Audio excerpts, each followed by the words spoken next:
Hello, নমস্কার। আমি advocate Kumar. ল simplified চ্যানেলে আপনাকে স্বাগত জানাই। আমাদের আজকের আলোচনার বিষয় হচ্ছে বিদেশি হলে ভারতীয় জমি ফ্ল্যাট কেনা যাবে,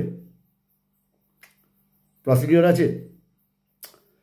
ফেমা আইন কি বলছে? FEMA ফেমা আইন কি বলছে? আজকে আমরা সেই বিশ্লেষণে যাব। ভীষণ ইন্টারেস্টিং আলোচনা। একটু ধৈর্য ধরে ভিডিওটাকে স্কিপ না করে অবশ্যই সঙ্গে থাকুন এবং পুরো বিষয়টা ক্লিয়ার জেনে নিন, কারণ ডিটেলে আলোচনা করব। আর চ্যানেলটা ভালো লাগলে লাইক করবেন, সাবস্ক্রাইব করবেন, বন্ধুবান্ধবকে শেয়ার করে আমাদের এই আইনি আড্ডায় জয়েন করার সুযোগটা দিয়ে দেবেন। দেখুন, এই আলোচনায় খুবই গুরুত্বপূর্ণ এবং সময়োপযোগী বিষয়বস্তু নিয়ে আমি এসেছি। বিদেশি নাগরিকরা কি ভারতে জমি ফ্ল্যাট কিনতে পারবেন? এই প্রশ্ন বহু বিদেশি আমাকে করে থাকে। বহু NRI বা CSE ব্যক্তিরা মনে ঘোরাফেরা করছে। অনেকে প্রশ্ন করেনি, অনেকের মাথা দিয়েই চলছে আমরা এখানে যে জমিটা কিনছি, সম্পত্তিটা কিনছি, সেটা কতটা লিগাল, সেটাকে লিগালাইজড পথে কেনার কোনো রাস্তা আছে কি না। হ্যাঁ, তো এর জন্যে কেউ লং টার্ম ভিসা নিয়ে ভারতে আসছেন, কেউ আবার CAA আবেদনে নাগরিকত্বর অপেক্ষায়। কিন্তু সম্পত্তি কেনার আগে যদি আইন না বোঝা হয় তাহলে কিন্তু বিপদ অবশ্যম্ভাবী। ভয় দেখাচ্ছি না, আমি সবসময় বলি ভয়কে জয় করুন, এবং সেটা একমাত্র যত বেশি জানবেন তত বেশি ভয় আপনার কেটে যাবে। সেই জন্যই এই চ্যানেলটায় আমি এডুকেশন ভিডিও বানাই, সহজ সরলভাবে আইনকে উপস্থাপন করি বলেই আমার এই চ্যানেলের নাম ল সিম্পলিফাইড। এর মাধ্যমে চলুন আজ আমরা জানি ফেমা আইন কি বলছে। ফেমা আইন কি এবং কেন? FEMA foreign exchange management act 1999। অনেকেই শোনেনি, অনেকে আবার শুনেছে, জানে বিষয়টা।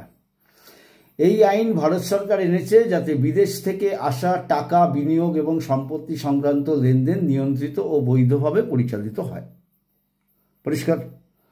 আপনি বিদেশ থেকে এসছেন, ভারতবর্ষে এসছেন, আপনি লেনদেন করবেন, সম্পত্তি কিনবেন, সমস্ত কিছু লিগালি। সেই জন্য রয়েছে ফেমা আইন 1999। এই আইনের আওতায় ভারতীয় মুদ্রা ব্যবস্থাপনা ও বিদেশি বিনিয়োগ নিয়ন্ত্রণ করে রিজার্ভ ব্যাঙ্ক অফ ইন্ডিয়া। এই আইনের আওতায় এই কাজগুলো পরিচালন করে কে? Reserve Bank of India. সুতরাং কোনো বিদেশি নাগরিক যদি ভারতে সম্পত্তি কিনতে চান তাহলে সেটা সরাসরি রেজিস্ট্রি অফিসে গিয়ে রেজিস্ট্রি করে ফেললে হবে না। আমি জানি অনেকেই করেছেন, অনেকের বহু সম্পত্তি আছে। কিন্তু আগামী দিন যারা আসছেন আমি তাদের উদ্দেশ্য বলছি, কখনো এইসব চক্করে পড়ে দুম করে একটা সম্পত্তি কিনতে যাবেন না। আইন কি বলছে সেটা জেনে নিন। সুতরাং কোনো বিদেশি নাগরিক যদি ভারতে সম্পত্তি কিনতে চান তাহলে সেটা সরাসরি রেজিস্ট্রি অফিসে রেজিস্ট্রি করতে হবে না। ফেমা আইন তার জন্য কি বলে এবং কোনো অনুমতি লাগছে কিনা সেটাই আমাদের এই ভিডিওর আলোচনার বিষয়। হ্যাঁ, বিদেশিরা কি চিনতে পারেন আর কি কিনতে পারেন আর কি কিনতে পারেন না, তার আইন আছে। ফেমা আইন অনুযায়ী বিষয়টা নির্ভর করে আপনি কোন শ্রেণীর ভারতীয় নাগরিক।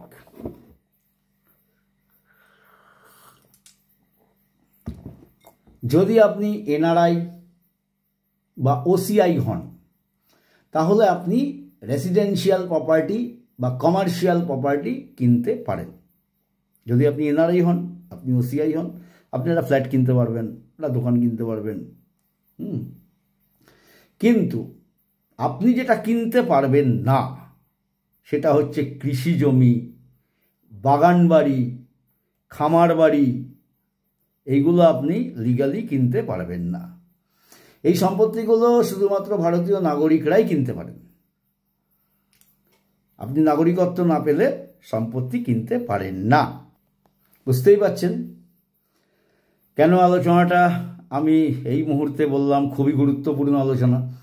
তাহলে আপনি সরাসরি কিছুই কিনতে পারবেন না, আপনাকে আরবিআইয়ের পূর্ব অনুমতি নিতে হবে, তার প্রসিডিওর আছে। এলটিভি সিএএ আবেদনকারীদের ক্ষেত্রে কি হবে? এখন অনেকেই আছেন যারা সিএএ আবেদন করেছেন বা এলটিভি নিয়ে ভারতে বসবাস করছেন।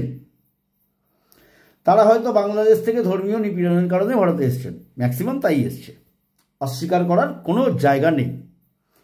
তাদের অনেকেই ভারতে স্থায়ীভাবে থাকতে চান, বাড়ি কিনতে চান, জমি কিনতে চান। তবে মনে রাখবেন, আপনি যতদিন না নাগরিকত্ব পাচ্ছেন ততদিন আপনি আইনত একজন বিদেশি, এবং আপনারও ফেমা আইন অনুযায়ী আরবিআইয়ের অনুমতি নিতে হবে সম্পত্তি কেনার আগে। পরিষ্কার করতে পারলাম? ভারতীয় নাগরিক ছাড়া ভারতবর্ষে প্রপার্টি কিনতে কেউ পারবেন না। যদি বিদেশি ভারতবর্ষে এসে থাকেন, যদি বাংলাদেশ থেকে এসে থাকেন, যদি এলটিভি ভিসা নিয়ে থাকেন, যদি সিএ আবেদন করে বসে থাকেন, সিএ নাগরিকত্ব পেয়ে গেলে সঙ্গে সঙ্গে সব কিনতে পারবেন, তখন আর কারোর পারমিশন নিতে হবে না।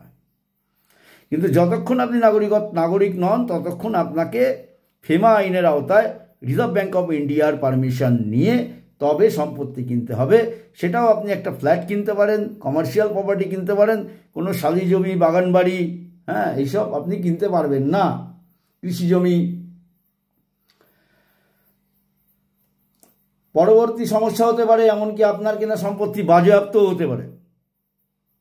অনেকে ভাববেন ভয় দেখাচ্ছি, আইন বলছে। যারা এখনো নাগরিকত্ব না নিয়ে জমি সম্পত্তি কিনে রেখেছেন তাড়াতাড়ি সিএতে অ্যাপ্লাই করে নাগরিকত্বের দিকে এগিয়ে যান, অন্যথায় আপনার সম্পত্তি বাজেয়াপ্ত হতে পারে ভবিষ্যতে। এখন ভয় শোনালেও ব্যাপারটা বাস্তব, আইন এভিডেন্সে চলে। এর জন্য আপনাকে একটি আবেদনপত্র করতে হবে, কভার লেটার দিতে হবে আরবিআইতে। সময় লাগবে। আপনার পাসপোর্ট ও ভিসার কপি, ঠিকানার প্রমাণ, টাকা কোথা থেকে আসছে তার উৎস, সম্পত্তির খসড়া বা অফার লেটার, আপনার বর্তমান ভারতের টাকা স্ট্যাটাসের ডকুমেন্ট এবং একটি আইনত মতামত, লিগ্যাল ওপিনিয়ন, যা আপনি কোনো আইনজীবীর থেকে এটা পাবেন। তাহলে এই ডকুমেন্টগুলো আপনাকে জমি কিনতে গেলে এই ডকুমেন্টগুলো লাগবে। আরেকবার আমি বলছি আরবিআইয়ের কাছে কীভাবে অনুমতি চাইবেন? আরবিআইয়ের কাছে অ্যাপ্লাই করতে হবে আপনাকে, একটা কভারিং লেটার, একটা লেটার করে আরবিআইকে বলতে হবে। সাথে লাগবে আপনার পাসপোর্ট ও ভিসা কপি, ঠিকানা প্রমাণ, টাকা কোথা থেকে আসছে তার উৎস, সম্পত্তির খসড়া বা অফার লেটার, আপনার বর্তমান ভারতে থাকা স্ট্যাটাসের ডকুমেন্ট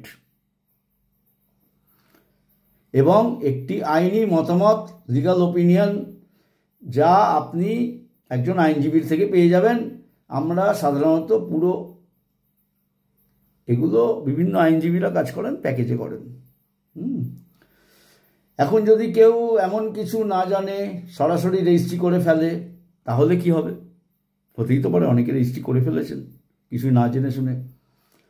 সম্পত্তি বাজেয়াপ্ত হতে পারে, আপনার বিরুদ্ধে ফেমা ভায়োলেশনস মামলা হতে পারে, ফৌজদারি দায়ও আসতে পারে, এমনকি নাগরিকত্বের আবেদনের প্রভাব ফেলতে পারে। তাই বলছি, ভুল করবেন না। ভুল করলে সেই ভুলের খেসারত আপনাকেই দিতে হবে। আমি বহু মানুষকে এই ভুল করতে দেখেছি।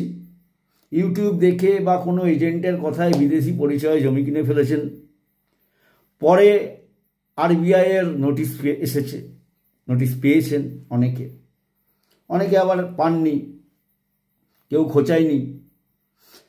তাই আপনি যদি বিদেশি হন, এনআরআই হন, ওসিআই হন বা সিএএ আবেদন করে থাকেন এবং ভারতে সম্পত্তি কিনতে চান, আগে আইনটা বুঝুন, তারপরে স্টেপ নিন, রুট অফ অ্যাকশন তৈরি করুন। আমি বলি যে কোনো কাজ, যে কোনো কেস, যে কোনো ম্যাটারে আগে রুট অফ অ্যাকশন তৈরি করে নিতে হয়। কিভাবে, কোন পরিস্থিতিতে কি করব, পরিষ্কার। আমি একজন আইনজীবী হিসেবে এ বিষয়ে সাহায্য করতে প্রস্তুত। আপনারা হোয়াটসঅ্যাপে আমাকে প্রশ্ন করবেন, একটা দুটো প্রশ্নের উত্তর আমি দিয়ে থাকি। যারা করেছেন তারা জানেন। তো আজকের আলোচনা এই পর্যন্ত। তাহলে একটা নতুন সাবজেক্ট, মানে আমার বিচারে, অনেকে জানতেন না হয়তো, অনেকে হয়তো জানেন, হ্যাঁ, আপনাদের সামনে আজকে উপস্থাপনা করা গেল। এবং খুবই গুরুত্বপূর্ণ ব্যাপার, ফেমা আইনের আওতায় রিজার্ভ ব্যাংকের প্রচুর পাওয়ার আছে। তো রিজার্ভ ব্যাংকের কাছে অ্যাপ্লিকেশন না করে দুম করে জমি রেজিস্ট্রি করতে যাবেন না ভারতবর্ষে ঢুকেই। কোনো দালাল টালালের চক্করে পড়ে করতে যাবেন না। তাতে ভবিষ্যতে হয়তো জমিটাই হাতছাড়ি হতে পারে, জেল হতে পারে, ডিপোর্টেশন হতে পারে, হোনে কো বহুত কুছ হো সকতা হ্যায়। ঠিক আছে? তো এই বলে আজকের ভিডিও এখানেই শেষ করছি। ভিডিওটা লাইক করবেন, সাবস্ক্রাইব করবেন, চ্যানেলটা একটু শেয়ার করে দেবেন বন্ধুবান্ধবের কাছে, যাতে আমাদের ফ্যামিলি আরও বড় হতে পারে, খুব তাড়াতাড়ি ডেভেলপ করতে পারে। আর আমি প্রত্যেক দিন এই জাতীয় আইনি ভিডিও নিয়ে আসব। আপনারা সঙ্গে থাকবেন, দেখতে থাকবেন। আপনাদের আইনি আড্ডার আসরে প্রতিদিন আপনাদের নিমন্ত্রণ থাকবে। তাহলে আজ এই বলে এই শেষ করছি। জয় হিন্দ, জয় শ্রীরাম। ভালো থাকবেন, সুস্থ থাকবেন, সতর্ক থাকবেন। নমস্কার।